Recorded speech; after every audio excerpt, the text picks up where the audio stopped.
Good evening and welcome to the Watchmen's Report. I'm Cody Higley, and tonight we're joined by Jason Foreman and a very special guest. She is the incoming councilwoman who will be representing Marion's second ward, Pamela Larkin. Pam, welcome to the Watchmen's Report. Thanks for inviting me. Yeah, it's very exciting to have somebody who will be entering all the chaos and madness that is City Hall come January 1st, 2026, when you'll be sworn in. And then you will be taking over for a position that has been uh, held by Ayers Ratliff, who was a outgoing Democrat councilman who has represented the second ward since 2006. So he's the longest serving current member of Marion City Council. And Ayers is gone, and in comes Pam Larkin. So uh, a lot of exciting things ahead, Pam. Are you looking forward to it? Yeah, a lot needs to be done, and a lot of it is. I think a lot of people think that this is how it's been done all these years. This is how it's supposed to be done, but it's really not. There needs to be some changes done. I think that is definitely the consensus of opinion for people who have the proper perspective and the proper historical context. Um, and you, as I understand, uh, were born, bred, and raised here in the city of Marion. Your father, I do believe, uh, was in World War II in the U.S. Navy, Yep. and then gets discharged, comes back to Marion, gets a job with the Marion Engineer Depot, and Yep. then with what was the other that he worked that he retired from? It was a construction business. What Defense was that? Construction Supply Center in Whitehall, Columbus. Okay, what kind of work was that? So just like construction supplies, so they supplied different building. Yeah, when the depot closed here in Marion, we almost had to move to Schenectady, New York, but he got a position down there at Whitehall, down at DCSC, which was basically the same thing as up here. Okay, okay. So are you from a big family? Did your folks have quite a few kids? Just you? No, just I got an older sister, and that's it. Okay. All right. So when your dad when did your dad get discharged? He was Do in you an know? accident. He was in a car accident going back to Great Lakes Station, and the doctor over in Galleon put a cast on his broken arm too tight. So it killed all the nerves in his arm, and he had the arm, he just couldn't use it. So Okay, so he then was he got discharged, medically discharged. and then is that how he got in with the Marion Engineer Depot? Because I know they had civilian and they had military individuals that were there. Yeah. Um, is that how he got in there? Was because he was in the service? Yeah, probably. Okay. He didn't really talk too much about it. Yeah. Well, some do, some didn't.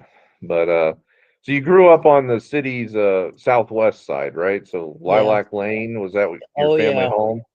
Yeah. I was there until I got married and had my son, and because my husband was in the service and he was wounded in Vietnam, and then we ended up getting a divorce. He came back changed, but a lot of them did. Now, were And you guys together when he got wounded? yeah, What was that like? I mean, did you get like a Western Union telegram? How did they notify you? Yeah, a taxi driver delivered a telegram, and that was it. That's how you found out. And how long did it take before you had communication with them? Oh, geez, it was quite a while because they had him at a med station over in Vietnam, and then they shipped him to Japan, and then he finally got a hold of me there, and it was like ham radio, and we talked for a little bit that way, and then when they brought him into, where was it, Fort Knox, they shipped him into Fort Knox, and my mom and dad took me and our son down there, and That must have been a very stressful, emotional period of time while you were waiting to find out. You think about the losses that occur in any war, but people don't think about those moments of receiving the telegram. And yeah. you had a young son at the time, or was he born yet? Yeah, he was born in August, and I think Steve was little Stephen was like 3 months old when he got injured. So when he got shot. Oh wow. Yeah, I mean that's a very emotional, and not only being away, you talk about servicemen and women that are overseas that leave their spouses and loved ones behind, and just having that stress and burden of being apart. But then you throw in getting wounded, having a young child.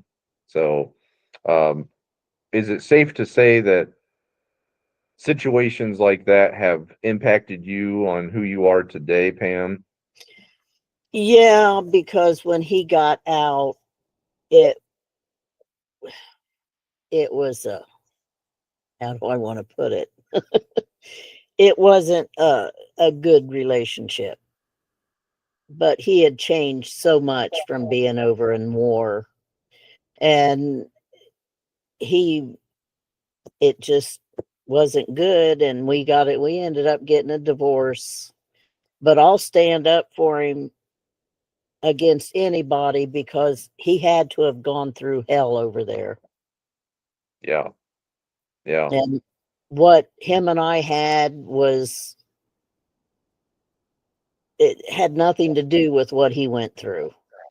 I mean, all those boys had terrible, and they were treated so bad when they came home. yeah. What was Marion like during like the Vietnam era? I mean, that would have been the tail end, kind of the tail end as we were scaling down. Tet had already happened, and all that. Nixon comes in, does the Cambodian bombing campaign. Were there a lot of people in Marion that were openly anti-war, anti-military, anti-soldier, or was this area still fairly patriotic, maybe silent in their patriotism? What was your experience with that?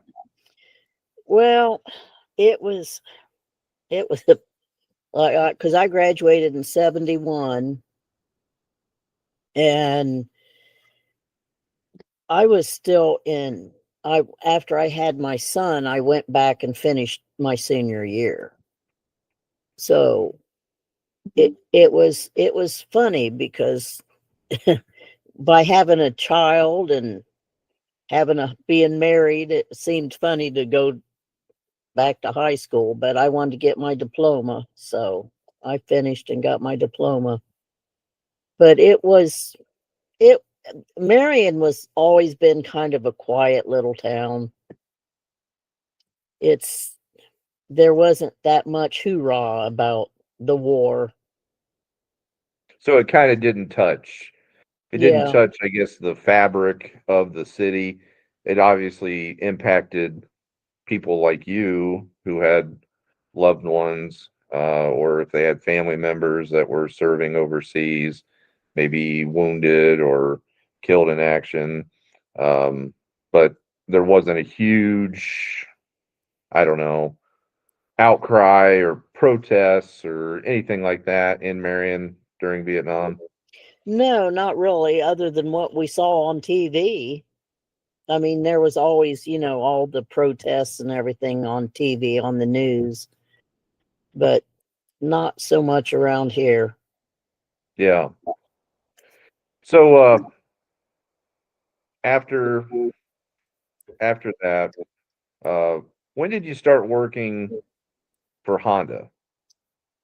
Well, first I worked at Westinghouse in Upper Sandusky. I went up there and worked, Okay. and I started work. I got my divorce in 73, and I went up there and got a job, and I worked up there until 75. And then I drove semi cross country for 2 years. Oh wow. And and then I went to Honda. I worked at Honda for 28 years. Is that from when they first opened? No, it was 86 or 87. You I might have can. worked with my dad. My dad worked at Honda for a real long time. Oh, okay. So I yeah, worked. you've had that experience. Now, were you on the line? Like, what did you do at Honda? Did you have a Well, consistent job the entire 26 years, or did you move around, do various jobs? I moved around. I went. Well, I hired in at the Marysville Auto Plant in assembly, and I was in the assembly line for quite a while, about 4 years. Then I went to paint department, and then I went to motorcycle plant. That was like working for a totally different company. It was so different at the motorcycle plant than it was at the auto plant. Oh, really? Yeah. But So then they closed that. what did that working in a factory setting, especially like I mean, it's a foreign owned company, but what lessons did you learn from 26 years working for the same company, in a manufacturing setting? I mean, Well, companies used to be all for the people, not so much anymore like they used to be. Used to be when you got a job, people stayed there and retired from there, but now people seem to jump around an awful lot. why do you think that is, Pam? Well, for one, it's the companies. The companies aren't like they used to be. I know my grandpa worked for Osgood Company for a long time, but and if it just seemed like if people got jobs, they just stayed there. But now they change around a lot. Yeah, I mean, I think it's a mixture. It's a mixture between how the culture within the company has changed, but it's also the culture within American society. Yeah, I mean, we have a, very degraded culture, one that does not value hard work or personal responsibility. I mean, you look at a lot of these. I mean, when Whirlpool opened or was expanding that line a number of years ago, I had been told by several reliable sources that they had a really hard time finding anybody that could pass a drug test yeah, in order to field those positions. So, you know, now you go also, I think the last statistic I read that the average American stays with the same employer on average, I think it's 4 years. So you look back historically, like your grandfather, you said that worked at Osgood. My grandfather started in with Osgood, Marion Power Shovel, yeah. 1939 to 1989. Worked there for 50 years. Um, that just doesn't happen anymore in this No. country. It is a combination of the companies themselves, but it's also the people. It's also, the American people. And I think as much as we want to focus on some type of fiscal responsibility and fixing the economy, that's not going to be successful if we don't fix the culture. Do you think that, Pam? Yeah, I think that's a lot of it. It's people need to come together and work together instead of going their own way. It's become a lot of it's become a me society where everybody kind of worries about themselves and not as a team. Yeah, And I mean that's very true. So you worked when did you retire from Honda, Pam? 2015, 2015. Now, have you always been involved or interested in politics, local politics, national politics, or is this a recent development? no, I've always paid attention to what was going on, but I've just never thought of myself as getting into it. And I ran in 2021 and I lost by 40 points or 40 votes. So that was close. It was close. Again, it was against Ayers Ratliff, who Yeah. has been in that position since Moses wore short pants, as they would say. Jason, pull up the map of the second ward just so the folks can have an idea if they are geographically challenged where we're talking about. So you can see here, it's basically the northwest quadrant of the city of Marion. And that is Marion's second ward, which Pam Larkin will be representing coming this January when she's sworn in for a term of 2 years. The second ward happens to also be historically, I mean, Ayers Ratliff, the Democrat, was in there for many, many years. And for many years prior, it has been kind of a stronghold for the Democratic Party. So having a Republican in there is kind of a big deal. So turnout typically, Jason, if you want to pull up that other graphic from the election, this year's general election. So turnout's very low in the second ward, unfortunately. It always has been.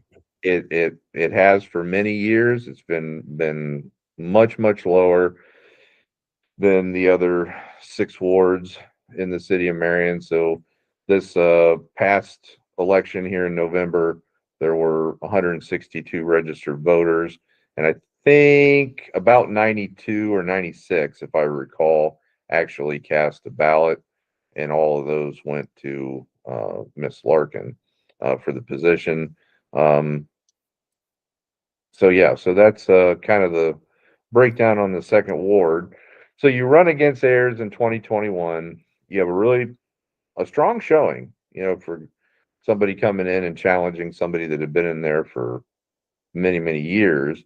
Um, and then you filed to run again in 2023, but you had to withdraw for some health issues, is what I saw in the newspaper. Yeah. And then Well, what I motivated had you to? COPD and I was on oxygen. Oh,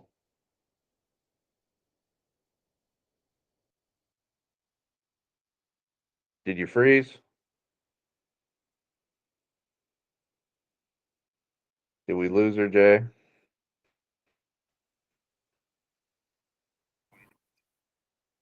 Yeah, I think she froze. Give me just a sec. Bear with us, folks. We should have one of those screens that they used to cut in and say, we're having technical difficulties. And I don't know if this is Facebook glitch, system glitch. I don't know. My guess would be a connection glitch. Okay. It can Well, do that sometimes. Pam, if you're out there, call back or join us. We can pick up where we left off.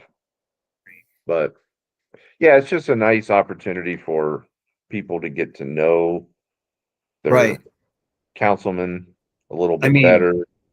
we've gotten a lot of positive feedback from the, and you know this, but I don't share our internal operations with too many people.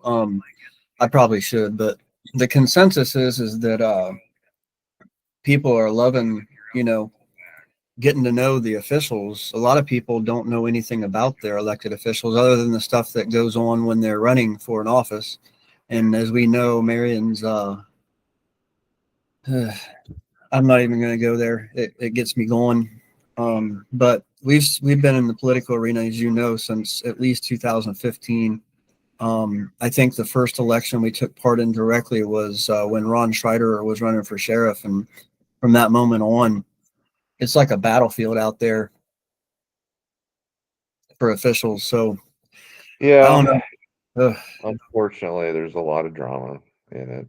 But the thing is, these people are human. I mean, that's all there is to it.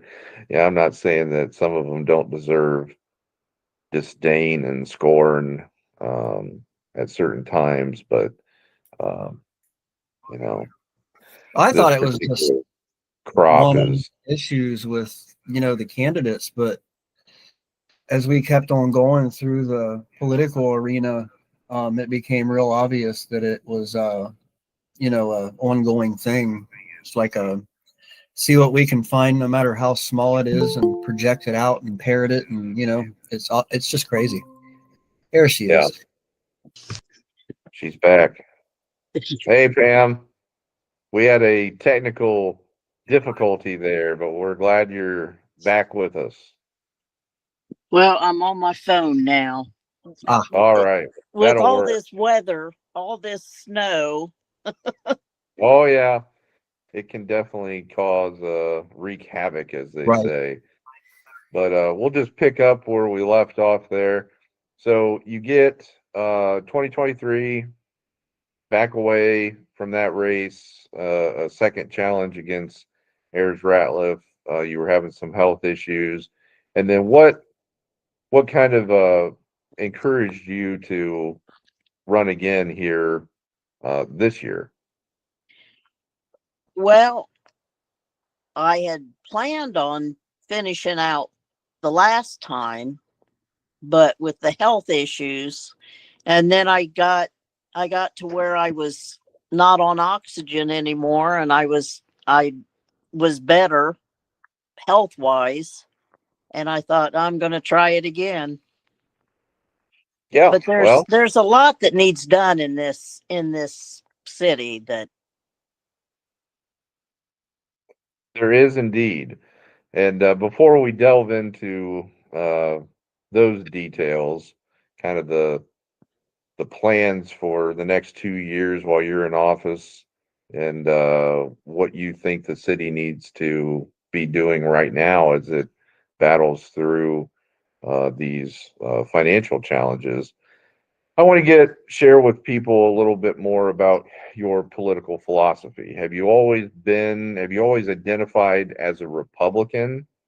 Would you consider yourself a conservative, or are you more middle of the road, liberal, Republican? Uh, what do you think is the proper function of government? And who was your favorite president of all time? So you can take any of those questions in whatever order you want, Pam, but let's talk a little bit more about Pam Larkin's political philosophy. well, I was always taught that right's, wrong's wrong, and stand up for yourself. So I guess I've always tried to do what I could do and Who's your stand up. favorite? Who's your favorite president? of all time? Oh, geez.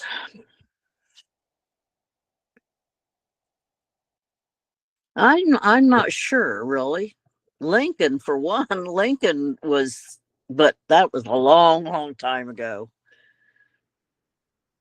Lincoln was one that really caught my attention.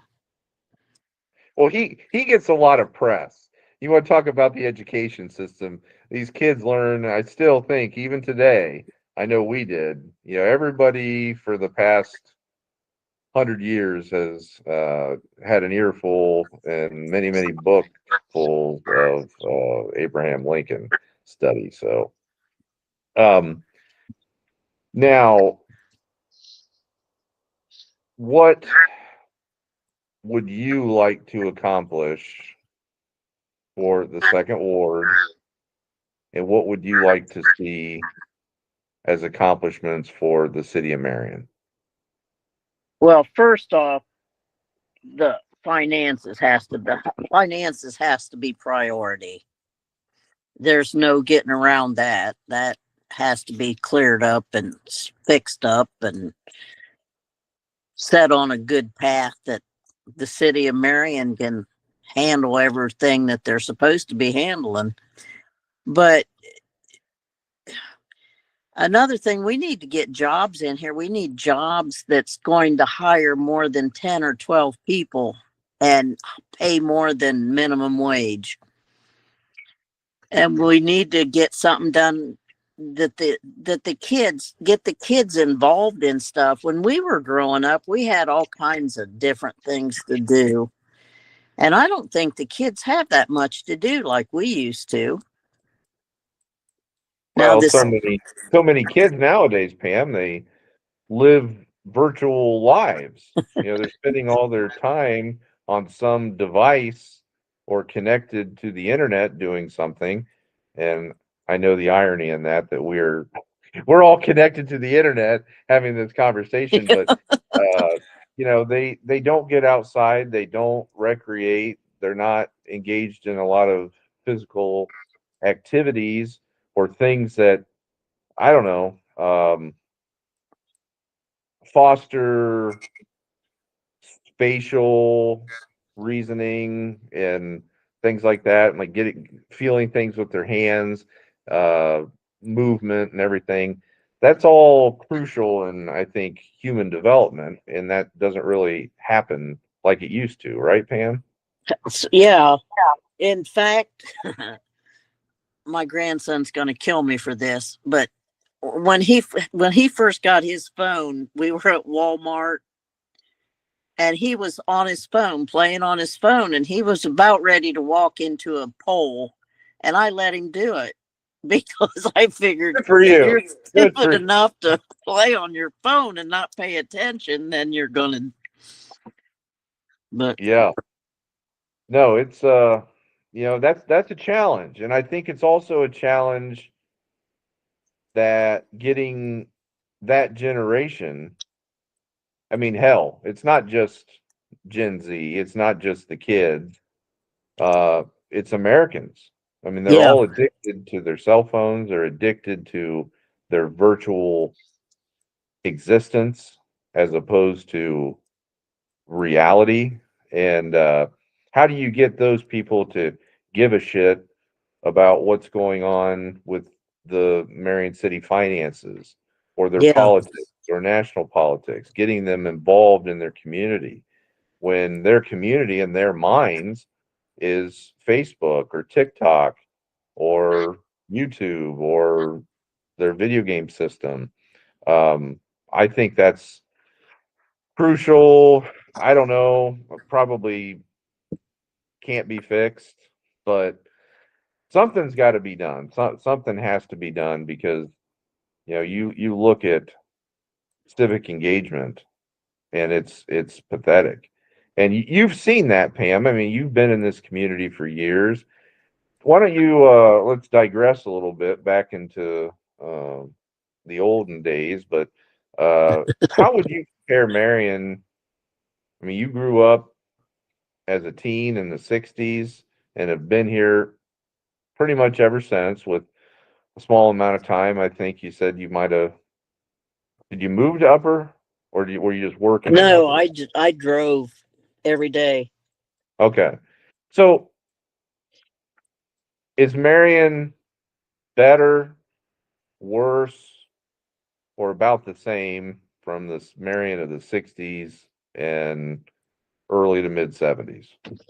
Well, a friend of mine that I graduated with has he was in the service for over 20 years, and he met a girl up in Canada, so he's been staying up there with her for years, and he came back and he was stuck here because he couldn't cross the border during COVID. And we drove around the old neighborhood out by Edison, where Edison High School or middle school was. And he says, the town's dying. And it is. But it's because nobody really cares. There's nothing to hold anybody here. Yeah, and like you said, Marion lost, and we've talked about this. I mean, I probably sound like a broken record at this point, but when you had all these large manufacturers in the city of Marion, whether it be Marion Power Shovel, which was the granddaddy of them all in the city of Marion, whether it was Huber, whether it was the Erie Railroad, whether it was you name the company, Yeah. Tecumseh, Well, they're we all had gone. Tecumseh, we had Eaton. Eaton, Fairfield Engineering, Yeah. um, And you we had even all had the these phone company was here, but phone that's company. gone. So all those left beginning in the 70s and continuing through the 80s. And you didn't have replacement, especially within the city of Marion. So if you look at like, yeah, Whirlpool, so Can Do, and the tourism, regional planning, those outfits, they'll put Marion's top employer as being Whirlpool. Yeah. Well, That's about Whirlpool the is only one we located, got. yeah, but it's located outside of the city limits. Yeah. It's literally just on the other side of the city limits. And when you look at all the development on Delaware Avenue or on the east side of town on 95, most of that commercial development is located outside of the city limits. Yeah. So, as actual Marion City top employers, it's going to be your government jobs. It's going to be your, you know, City of Marion, Marion City Schools, the hospital. I think's in the city limits. Yeah, it Yeah. is. So, you know, that's kind of what you replaced all those private sector jobs with in Yeah. manufacturing that we had by the thousands in the city of Marion. You replaced them with far fewer government jobs and medical healthcare jobs, and that's pretty much where we're at. So yes, I agree with you, and I think anybody with two working brain cells would realize that the city of Marion needs to do something to bring in and attract and retain some larger scale companies that actually come to the city of Marion and not outside of it. Now, if Yeah. they come outside of it, it's still beneficial because you're still offering employment to people that are going to be living in the city. Um, but it's I think that they've got to do something. So the economy or the finances, obviously, that's everybody's top concern. And then you mentioned um, economic development and attracting people into the city. Are there any other issues that you think are of critical importance that you would like to see addressed? Well, we need to do something about if you drive around the neighborhoods, especially in this end of town and the third ward, there's a lot of neighborhoods that are in really bad shape. And as much as people like to say the drug issue is fading, it's not. It's still here. And we still need to do something about the drug issues. What do you think the solution? I mean, is there a solution to it? Well, it's like a vicious circle. People do drugs and drink and carry on because they don't have jobs, but they don't have jobs because they are on drugs. So, where do you stop that circle and make it right? Right. And I think that that is part of the challenge. So, unless, you can sit here and you can, like at last night's event, if you recall, Pam, I know you were there for Wesleyan Davis's event that she had, Yeah. and they had George Lang, who's a state Yes. senator, very gave a very nice speech. His kind of focus is on economic matters and looking at changes to strengthen the economy. So reducing the tax burden. So tax reform at the state level, spending, that's kind of his wheelhouse. And that's what he said. He said, I'm not somebody that looks at social issues. That's not my specialty. My specialty is economics Yeah. and finance. That's cool. And coming from somebody who studies economic history myself in the context of historical work and research that I do, and then I'm also in finance, I get it. And I speak the same language as him. However, you cannot separate economics from social issues or cultural issues. No, he was talking to a group of us before he had his speech. And he said that in the town, and I can't remember what town he said it is, but they did away with most of the parks and everything. Well, you can't. There's got to be a happy medium. You can't go all finances and forget the social part, but you can't go all social part and forget the finances. There's got to be a equal balance. Yeah, right. But I guess my point with that is you you can balance a budget and you can try to fix your finances, but if your culture is degraded, if your people lack virtue, if your people lack work ethic and values, it won't last. No. I think that that's part of the drug thing. You know, you could relocate. You could have a company that says we're going to bring in 1,000 high-paying jobs, and we're going to build a new facility at the intersection of Mary and Joseph Street, the old Tecumseh location. Are they going to be able to fill those positions with residents from the city of Marion? See, and that's the thing. I think that's why we've been having trouble trying to get business to come in here because they don't have the job force. Exactly.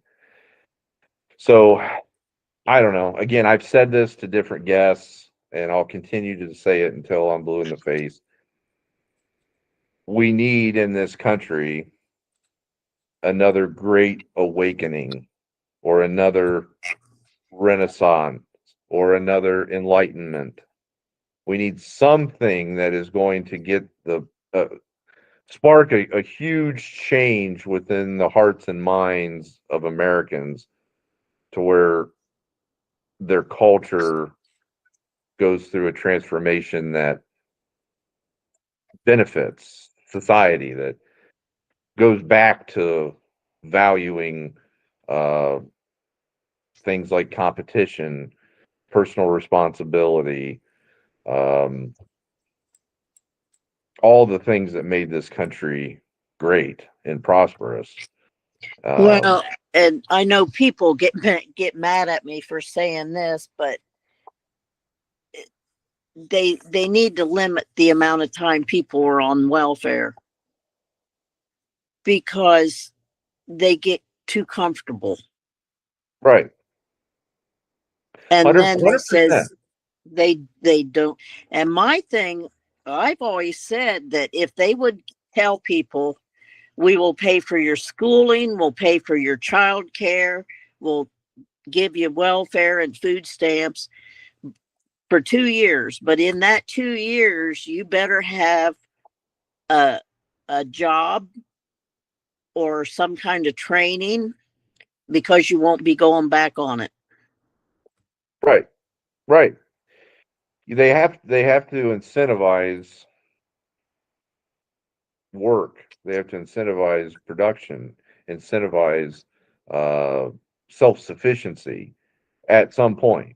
Like you said, you can't keep people on there and keep them dependents of the government for their life.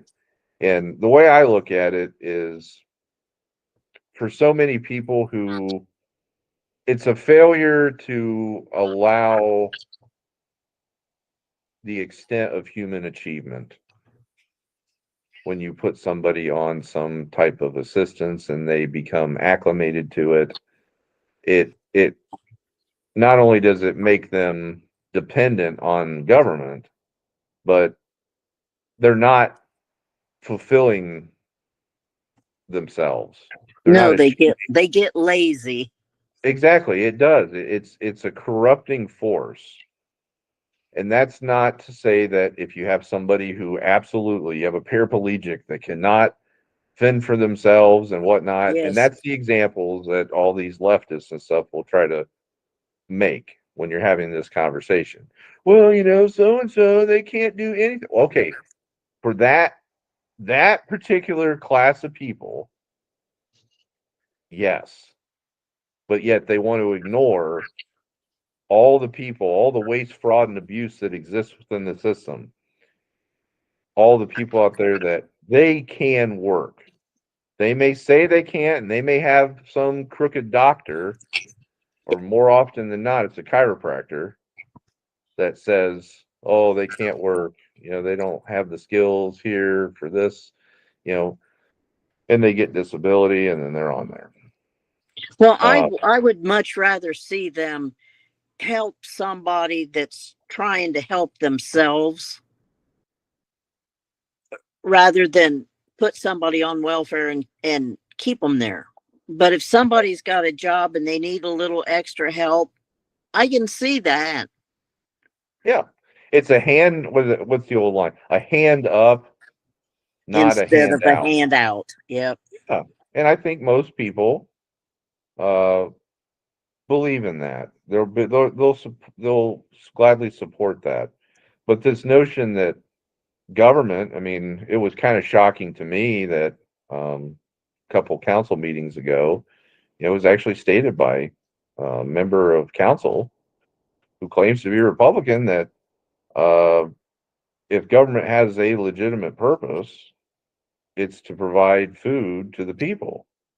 Yeah, I'm that sorry, was but having a legit, that's not the main purpose, because then you're talking about socialism, you're talking about communism, where yeah. all the wealth of the nation is placed into the government, and then the government will provide everything to the citizens on an as needed basis, or however they see fit, is a more accurate statement of that. So you have kind of across the board mediocrity you have everybody kind of suffering at the same level rather Yeah. than allowing the free market to rule and allowing people to achieve their full potential. That's what free market systems. That's what Republican systems have provided us historically in this country. That socialism and the threat of communism uh, seek to destroy. And it's concerning when you have people who that's what they think. It's the government's responsibility to provide for people. No, I'm sorry, that's not how it has been or how it should be. But um so did you attend the council meeting or the committee meeting last night after the Yeah. function? You Yeah. did. So what are your thoughts on what was proposed there with the amended budget? Did you get to review a copy of it? I know it hasn't been posted, at least it wasn't this afternoon. It wasn't posted yet by the clerk. But have you seen it? Yeah. You have seen it? Okay. So they trimmed down uh, the original proposed budget that was put out there 2 weeks ago by Mayor Bill Collins after working with budget director Chelsea Troiano and uh, the different department heads, I do believe, submitted that. It was like $19.8 million in Yeah. expenditures, and revenues were 15.4 million. So then when that was determined to be unsustainable, because they would have to cut into their carryover fund, leaving them not with much in the way of funding cushion for 2027. Mayor Bill Collins then directs uh, department heads to provide him with revisions, and the guidance was to cut by 10%. So he announced that they were able to get it down to expenditures of like $14.8 million, almost 14.9, I believe, Yeah. leaving them with a balanced budget. They actually cut that general fund expenditure below what their projected revenues were. And I think it was about $5 million that they were able to trim that down by. Yeah. Were you satisfied with that, Pam? Well, there's some of the departments were cutting a lot more than others. But I've always said that give somebody a budget, give a department so much money, make them any normal person. If you get this much money, you got to make your balance. You got to make it balance. You got to make your income take care of your expenses. And if you don't have the money, you don't buy it. It's but it should be the same way with the city or the federal government. If you don't have the money, you don't spend it. Yeah, That's I mean, that's common sense when you're talking about personal responsibility and managing a household budget. Yeah, if you don't have the money in your bank account, then you don't spend it. But what were your thoughts on how the finance committee members, so Twyla Lang wanted to propose that they send the budget with the amendments to council, to full council for their consideration, their review, and their recommendations for additional changes or revisions. So she made a motion to move it on without a recommendation from finance committee. And then Councilman's Rollins and Ratliff voted no, leaving the amended budget sitting there in Finance Committee for the time being. Do you think that that was appropriate, Pam? Or do you think that they should have, given that we're kind of up against the clock here, they have 30 days, presumably, Yeah. to get the budget through and approved until you guys come into office on January 1st, 2026? Well, I think they're just trying to kind of pass the buck. How Let so? somebody else take care of it. Elaborate on that. I'm interested to hear your thoughts. Well, they've done a fantastic job of cutting a lot. And there are certain things that each department has to have, and each department's different. But give them the same budget, give them the same amount each year, and say, okay, if you have leftover, we'll put it on for the next year. And then that way, I don't know.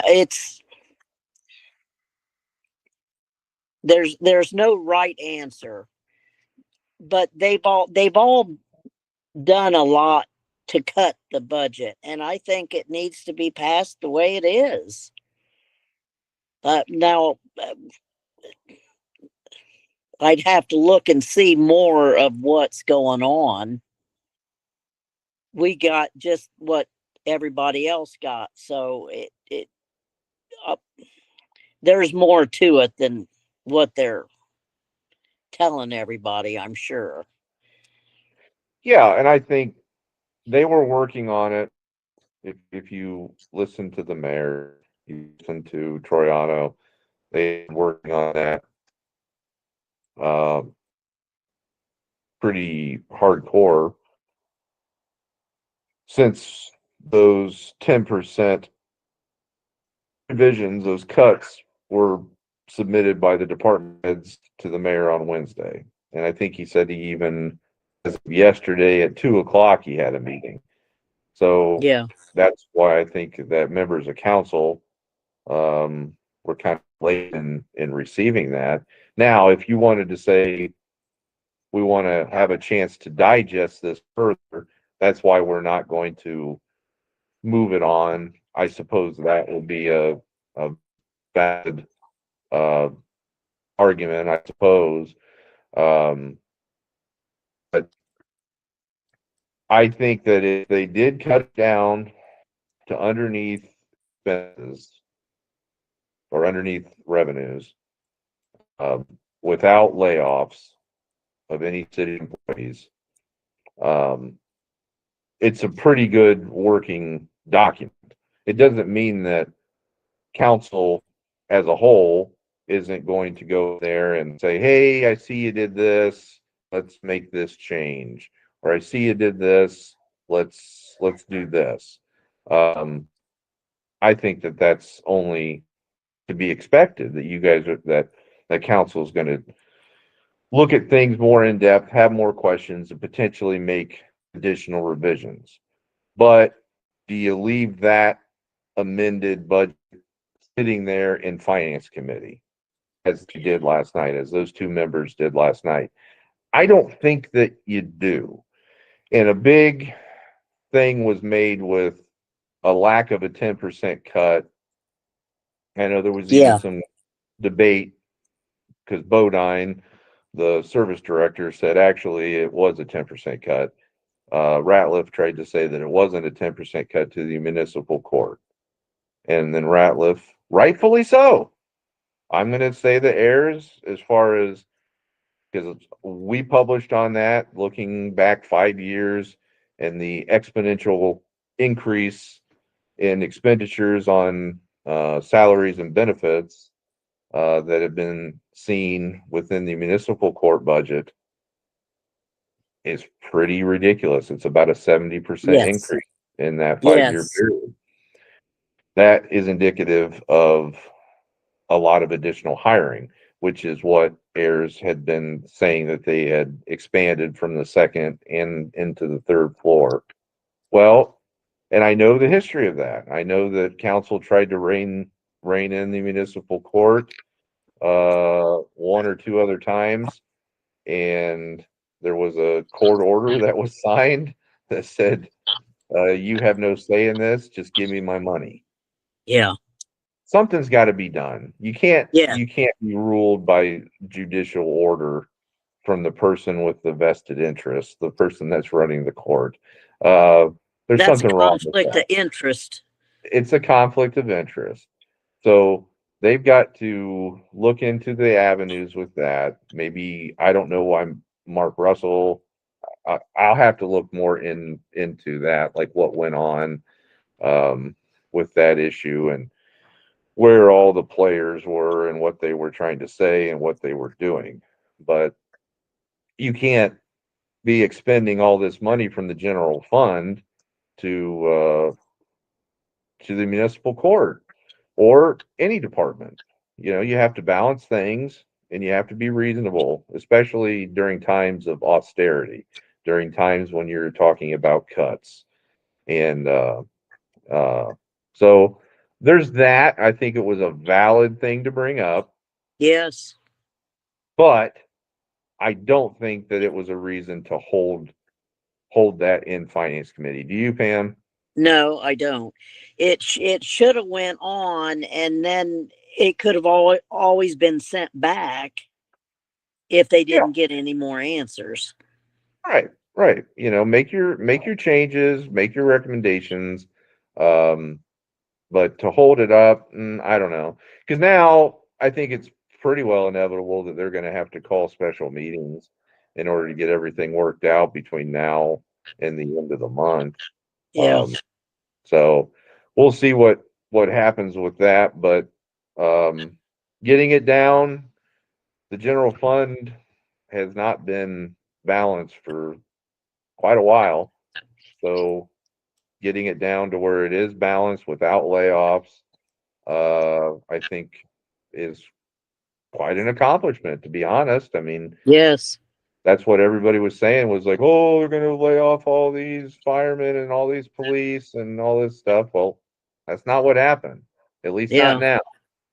Now, there is a caveat in there where, Collins said they've got to have this reviewed by the auditor of state. The auditor of state could come in and demand additional action or revisions. So who knows? Maybe something will happen with that, but for the time being, what their solution is, it looks like it's going to be able to be cut without layoffs. So, Yeah. not too bad. But yeah, there's a lot of things I think that you're going to be coming up against, Pam, here as you guys try to put the city in a better position. Are you hopeful, Pam?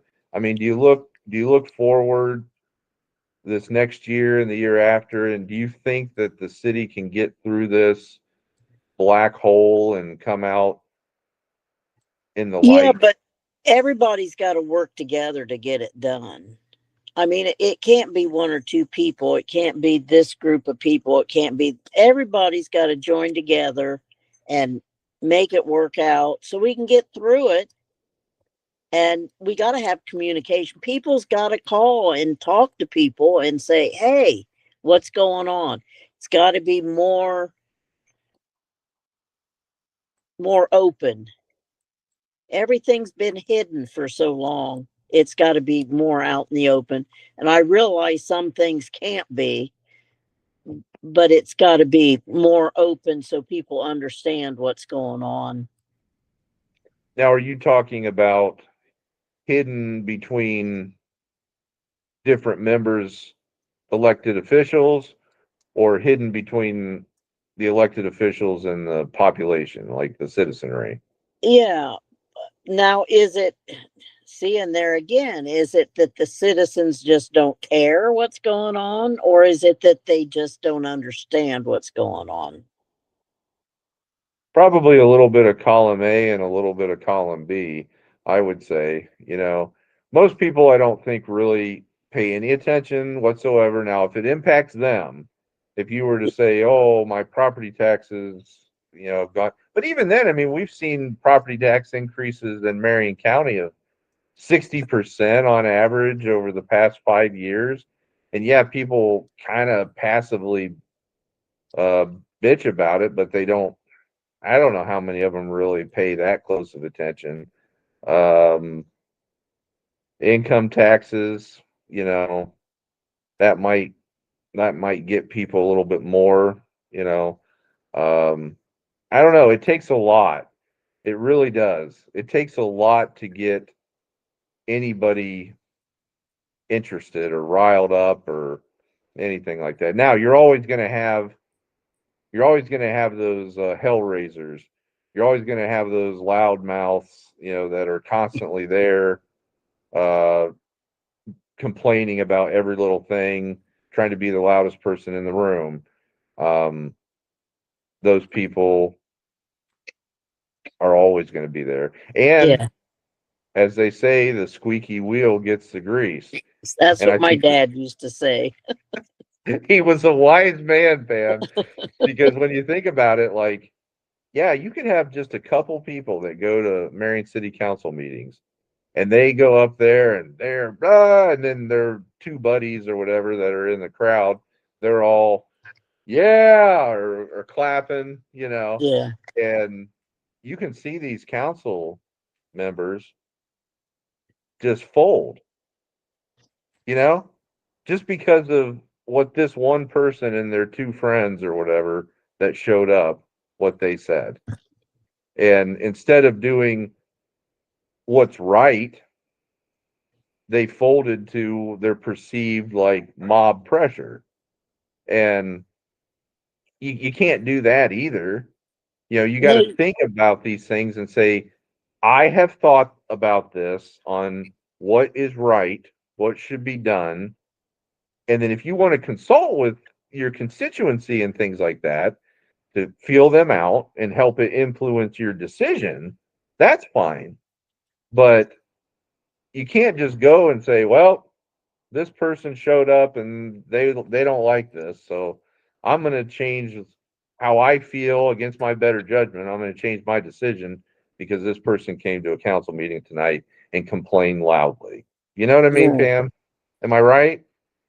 Yeah, because just because they're loud doesn't mean it's right. Right. But I honestly think that that is going on.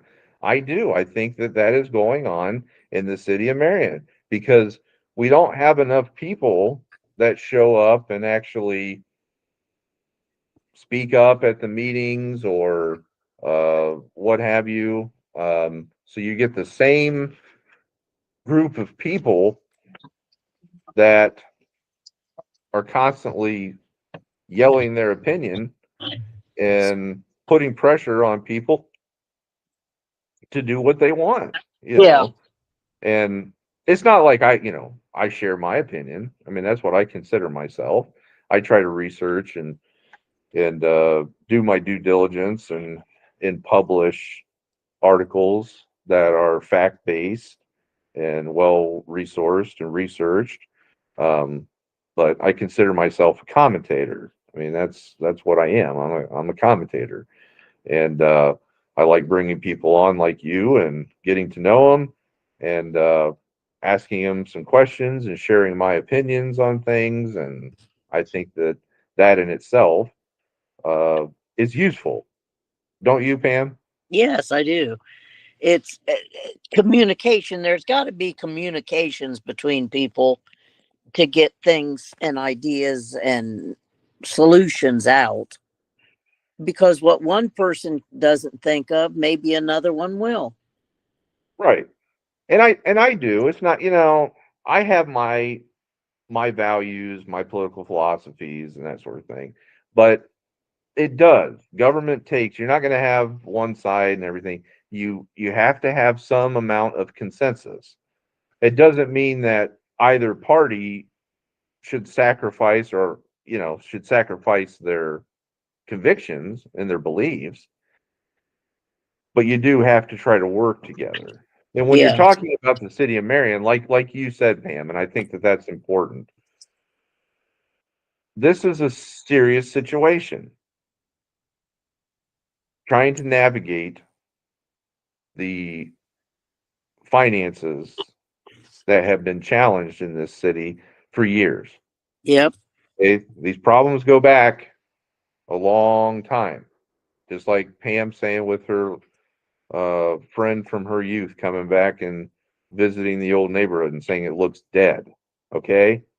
So even though you and I, who have been around here for a long time, to people that come back that have that in their mind, was Marion in 1975 or whatever. This is the neighborhood in 1975 or whatever it was. For them to come back and say, "Oh my God, what happened? This is dead." That speaks loudly, and that reverberates, and it should. So we've had these issues with the economy, with the finances. What are we doing about it? Are we going to come together and try to fix it? Or are we going to try to sabotage? We're going to play politics, try to make somebody look bad, try to, destroy it so that our party can take over again for another 16 years. Yeah, we just all need to just forget the politics and just work together and get the situation figured out. I think that that's a very wise statement, and hopefully it will be something that is acted upon. So, Pam, I'm going to give you time for a final comment. We have greatly appreciated you coming on the Watchmen's Report with us tonight. So go ahead and give a closing comment to the viewers out there. Oh, well, it'd take me forever. Everybody just needs to get together and work on situations and get the city back to where it used to be. It needs to be fixed. And there's no other way of putting it. It just needs to be fixed. But one person can't do it. It's got to be the whole town that works together. Amen. I think that's a very good closing comment from our guest, Pam Larkin, who will be entering office as the Republican councilwoman representing Marion's second ward. So she'll be sworn in on January 1st, 2026. Will be serving a term of 2 years. So we wish her the very best of luck. There's a lot of challenges ahead, but there's also a lot of opportunities. So in the darkest of moments, that's when the stars shine the brightest. And that's how we have to look at things. Is this gives us an opportunity to fix the issue and to put together a sustainable vision for the future. So that's what we're all looking to do. I know that that is the goal of Councilwoman Larkin. So we're all there rooting for you, and we're all going to try to get this done. And the Watchmen's Report is going to be here, of course, to cover it and to try to lend assistance in that endeavor.